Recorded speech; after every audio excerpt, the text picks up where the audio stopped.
Part of our mandate for this show is to highlight women in leadership, and this week, this month, we're going to highlight Senator Ariana Hudson, who, as a young Bermudian, became a senator going on 2 years ago. So she'll be calling in a minute.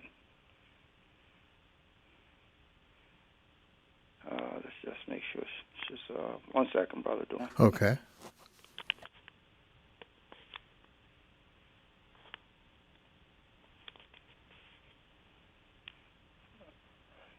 Yeah, so she'll be calling in a minute.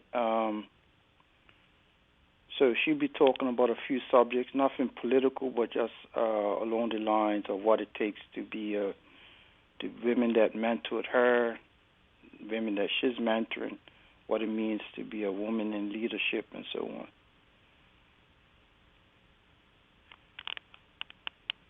Have you ever watched any one of Sidney Poitier's movies back in the day? What's your recollection? Yeah, I watched quite a few. I watched, this was when I first got videotapes. I watched To Serve With Love. I watched In the Heat of the Night, where he played a police detective from Philadelphia who went down south. And it was one iconic moment where there was this rather rich white guy who didn't like his line of questioning, and he slapped him. And then he slapped him right back. And that was for many people. They had never seen a black man, or at least on the movie, a black man slap a rich white guy. And the rich white guy was saying to the police guy, what are you going to do about it? And he's like, there was a point in time in my life, I'd have had you shot for that. And Sidney Poitier just looked at him and walked off. So at the time, during the 60s and 70s, that was unheard of. So these were some of the groundbreaking things that came to light through his work on in film. Okay. Yeah, I know back when Rosebank was open, he had a film called The Patch of Blue, and I remember seeing that with my mom on a Saturday. She took us to all movies, and that was the film that was shown at the time. I was a little kid. I was, could have been a while. So what was the theme of that show? It's been so long. I know there was a female that she was blind in the show, and that's been a while. Like I said, we're talking perhaps 70s. In the 70s. It's been a while. Yeah, and I saw he did some later movies where he was playing an FBI agent, but it wasn't. This was just like a action movie, so it wasn't based around race. But as the Honorable Fred Mitchell has said, was that back in those days, to see a black man on television, much less the movies, was a big thing. And as Oprah Winfrey said, when that was happening, they used to be calling all around, colored folks on TV, colored folks on TV. And I think for even my generation, many persons, the only blacks you saw initially was like George Jefferson and so on. Remember George Jefferson moving on up? Yeah. So, that was so back then it was Sidney Poitier, Harry Belafonte. Who were the other early black actors? Can you remember?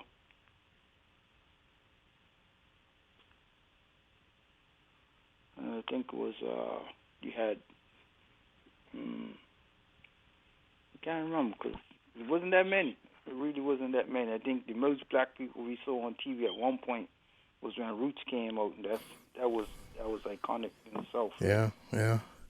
I have the senator online for us, Chris. Yes. Good evening, Senator. How are you doing? Good afternoon, MP. I'm actually doing well today. How about yourself? Sorry, could you speak up? We're breaking up a bit. Okay, sorry. Can you hear me better now? Yeah, if you're on speakerphone, it tends to. I'm not sure if you are, but if you're on speakerphone or Bluetooth, it doesn't come through as clear. I'm not sometimes. technologically inclined, but I will make it work. One second. Sorry, say it again. I said I'm not technologically inclined, but this should be better. Does this work? Okay, yes. So thank you for joining us for our first episode this year of Women in Leadership. So thank you for having me. Beg pardon? Hello? Can you hear me? Yeah, you was breaking up there. Are you on speaker, Senator? No, I'm not. Are you on Bluetooth? The earphones? Yeah. Anything? Disconnect all of that and talk directly in the phone for us. One moment. Thank you.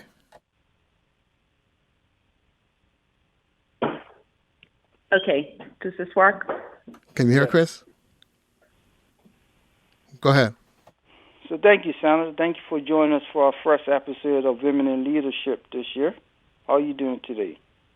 I'm doing great, actually. I've just gotten home. I was just talking with my daughter, and I was telling her that I don't know what I'm going to say. She said, that's fine. You'll figure it out. You always have something to say. So I'm excited to chat with you and looking forward to the conversation.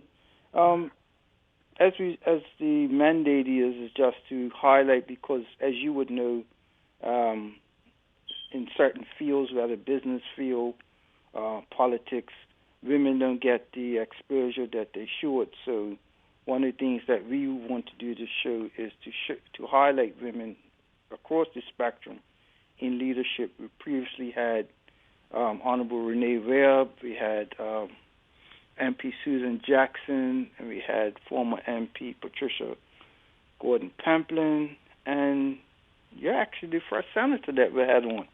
Well, I'm so honored. I'm in a good space, man.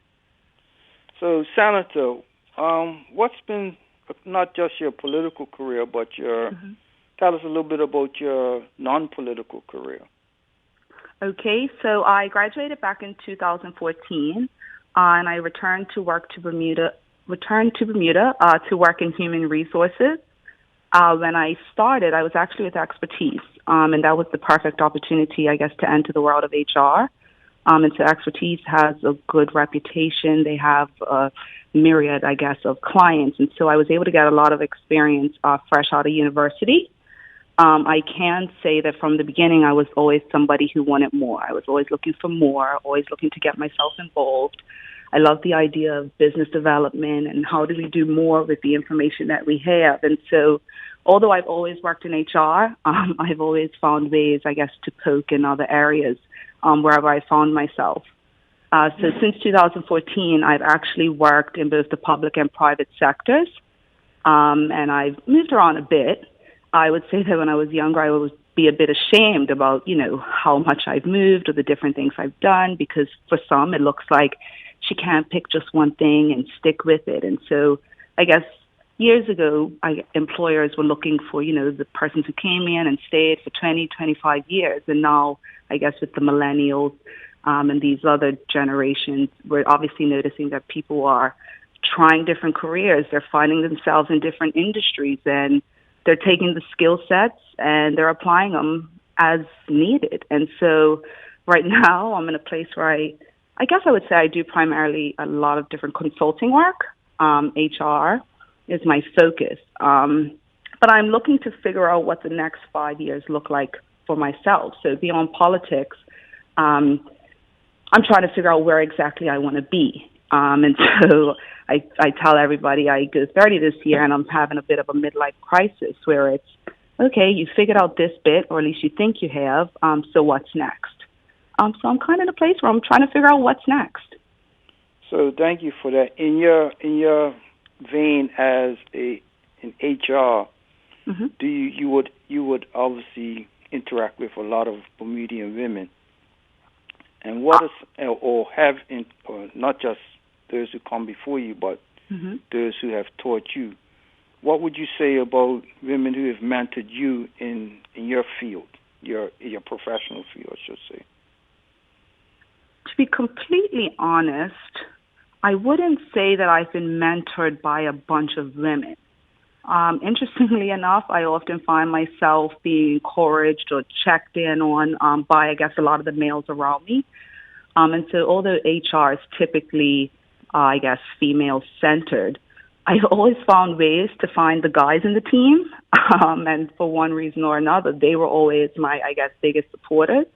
I did have a manager at DHR when I worked at government, and she was just a transformational leader to me. Obviously, we came to do the work, but she always cared about my person. She cared about how I was doing. She cared about where I was going, and she always showed up ready to make sure that I had every tool I needed to succeed. And so watching her look out for me and look out for the other, I guess, young members of the team, she's just somebody I always wanted to be like. And we actually recently caught up for lunch, and she's exploring some other things. And one of them's kind of like a bit of a life coach. And so now I found myself relying on her to plan what the next 5 years look like. So I'm also in a place where, well, I read a book last year and was talking about the importance of female relationships. And so 2022, one of my goals are to start nurturing some of the female relationships with people that I admire, people that I feel safe with, people that, I know will support me. And so it's something that I've literally had to put in my phone, like call this person, call that person. Don't forget to answer their messages because they're going to call you and check in. And so I'm trying to make it all work, but it's a lot of pieces going on right now. Okay. So the flip side of being mentored, are you mentoring any young women or women in your, not necessarily young, but are you helping to mentor others? I would say yes. In my day-to-day, I deal with a lot of the young persons, some of those young persons who've been working on the front line, the COVID response. I was able to work with some private entities over the past year, and primarily I've been working with a lot of young people. And so every day I'm getting calls from girls and some guys and just people who want to be heard. I think a lot of times people just need someone to listen, to show them opportunities, to talk about ideas, to say that, did you even know this was something that you can do? And so I'm really big on developing people, period, probably to a point where it annoys the persons around me. But if I finished the day and I empowered one person, if I showed them another opportunity or if I shifted their thinking, I've had a good day. And even recently, I downloaded this app. It's like a 5-minute journal. At the beginning of the day, it asks you to say 3 things you're grateful for, to talk about one thing you want to do today that will make your life, I guess, better. And then at the end of the day, the app comes back and asks me about the highlights of my day. And so just taking the time to think about the things that actually make me happy, like helping somebody, or I saw an entrepreneur who was just killing it, and it made me happy. And so now I'm just trying to focus on, hey, what fills me up, what excites me, and doing more of those things. Okay. So switching gears slightly, in your role as senator, how has it been as a senator? A year in, it's actually been a great year. I'm somebody who gets kind of bored, who needs something else to do. But in this past year, I've had a lot of, I guess, amazing opportunities. When I was first appointed, I believe I was appointed as the Junior Minister of Youth and Sports, Youth Culture and Sports, and also the Ministry of Labor. But I've shifted. I'm now the Junior Minister of Labor and Finance and Health. And so I'm getting the opportunity to learn all these new things, to connect the dots, to apply the lessons, I guess, that I've learned over time. And also to, I guess, apply some of the experiences in the public and the private sector and figuring out what that looks like, or how we, I guess, can. Okay.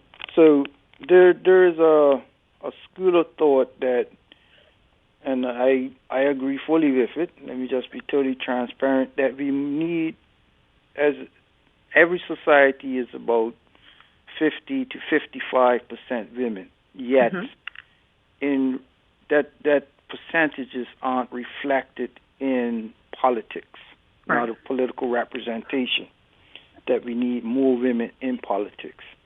What would you say is a way we can encourage more women to get into representational politics? I would say that it's important to always bring somebody along.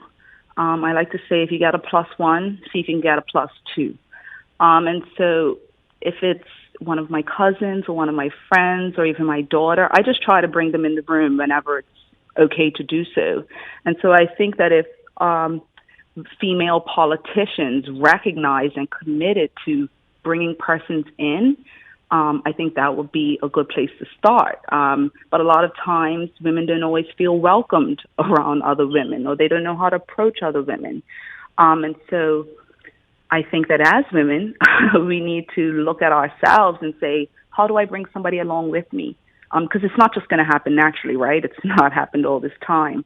So I think it takes us each making a commitment to bringing someone in and introducing them to the ideas and the practice of just how it all works. And so a lot of times persons send me messages on social media and all those things. And sometimes I really just don't want to answer. But then I realize that I have an opportunity, not even a responsibility, but just to show somebody something different.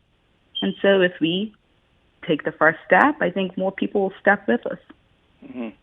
And from a, how do you balance, which is equally as important, how do you balance your professional life, your political life, with your most important life, that of a mother? I would say that there's no such thing as balance. I think we always talk about the idea of finding a balance, but just at different points in the day, at different points in your career, at different points in the year, different things are going to be priorities. For me, my daughter is always my number one priority, and I thank her for shifting, obviously, the way I think, the way I act. And even politics, of course, shifted the way I act and think and represent myself.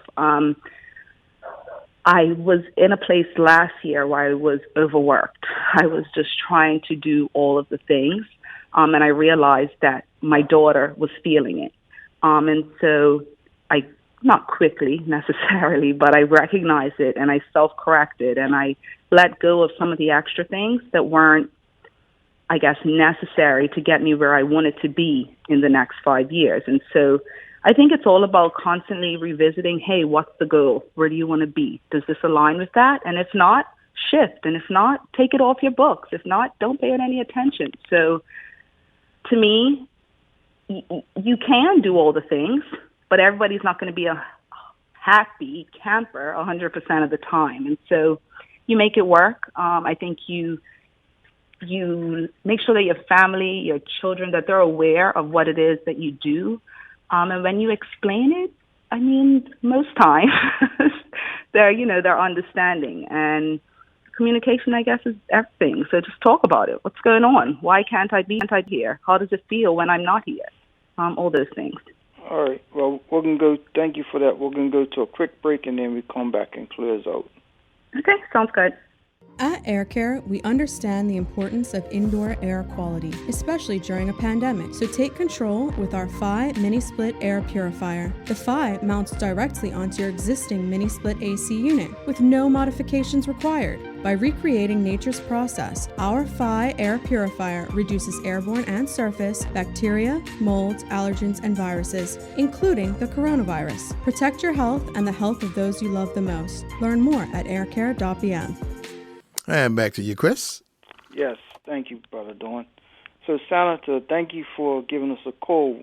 In the next 5 minutes or so, what would you say, ideally, what do you think, not just in the Bermudian context, but in the world context, what does, rather in the corporate or private or public or government sectors, political sectors, I should say, what do women bring to the equation? I would say that women bring an element of hope. I think that women bring an element of just excitement, of, I guess, empathy. Women tend to be a bit more forgiving, I guess, than some of our counterparts. I just think that women, obviously, they bring something different to the table. And so it's just like diversity, different backgrounds or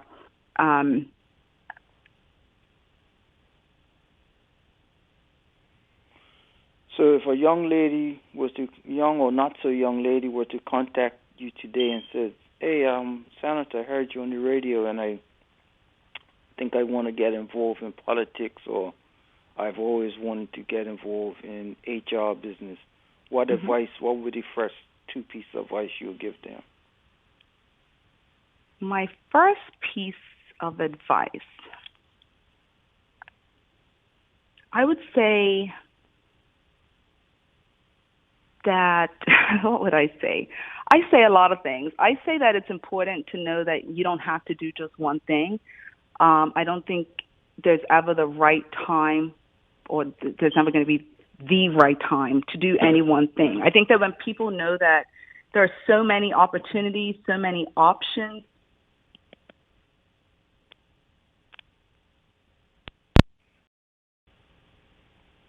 Oh, looks like she dropped out. We lost her. Oh, okay. Let's try. Let's see if we could try to call her back. I don't want to get cut off. All right, let me just take a break and then come back and reach her. Hi, this is Pat Trott. We invite you to join me Tuesday mornings on Power 95 at 8:15 for the Travel Edge weekly travel talk show. The same experienced team of travel professionals, same phone number and location at 35 Church Street, Hamilton. We look forward to being of service to you as you live your travel dreams. It's pleased to bring you this AccuWeather. AccuWeather, the world's weather leader. Forecasters and meteorologists who thrive on the new technology that can help you chart your day. From St. George's to Somerset, sunshine to severe weather, with digital Doppler radar, AccuWeather helps you stay on top of your day. Proudly brought to you by BF&M. AccuWeather only on ZBM TV9, where community comes first. This AccuWeather report is brought to you by the BF&M Insurance Group. All right, go ahead. And let's go back to Motion Adjourn with MP Chris Famous and Dwayne Robinson.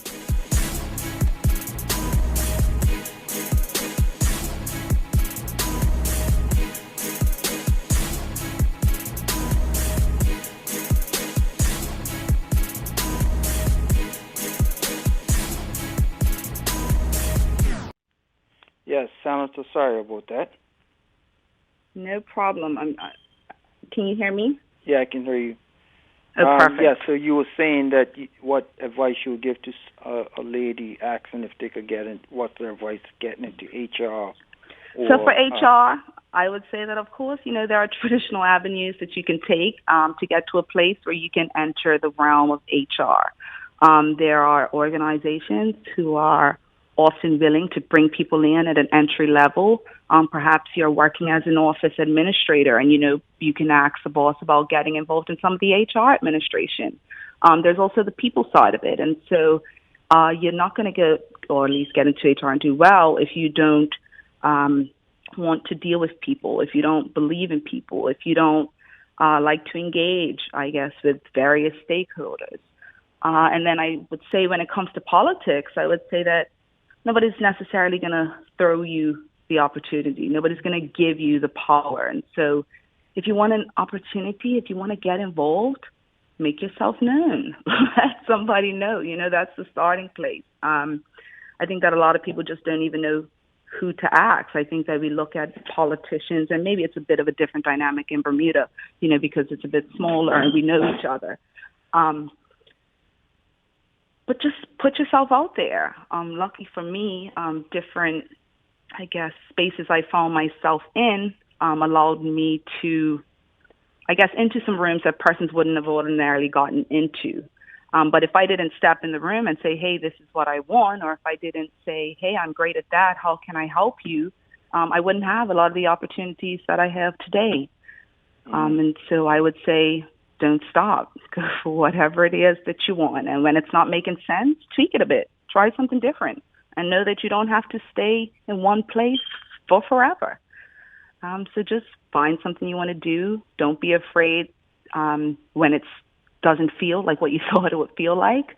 In politics, I'm learning that, I'm learning a whole lot each day. And I'm learning how it all works and how the relationships are built and why this really matters or why that doesn't matter and why as much as we'd like to get to this, it's not the right time. So just learn all you can.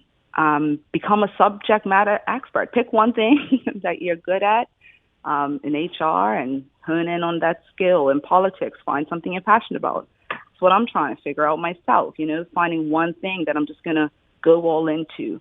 And so that'll be my advice. Go in, take it. All right. Well, Senator, we'll definitely have you and one of your other fellow senators back on at another time. We thank you for taking this few minutes away from your daughter, and we appreciate it.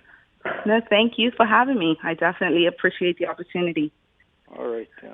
We'll talk another time. Have a great evening. Sounds good. Have a good evening. All right.